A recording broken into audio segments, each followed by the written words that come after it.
उत्तर प्रदेश के जौनपुर से शिया समाज का मुजाहरा देखने को मिला है। जौनपुर कोतवाली के बाहर हंगामा हुआ। पुलिस ने भीड़ पर लाठीचार्ज का इस्तेमाल किया। इलाके में तनाव के हालात बने हुए, बड़ी तादाद में पुलिस की तैनाती की गई है। तो ये तस्वीरें उत्तर प्रदेश की जौनपुर की हैं, जहां जौनपुर कोतवाली में जिस तरह से हंगामा देखने को मिला है। इस बीच जो है पुलिस ने कई लोगों को हिरासत में भी ले लिया है।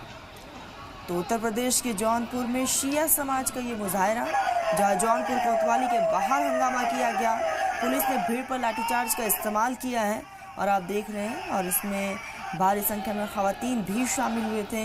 इलाके में तनाव के हालात बने हुए, बड़ी तादाद में पुलिस की भी तैनाती की गई है।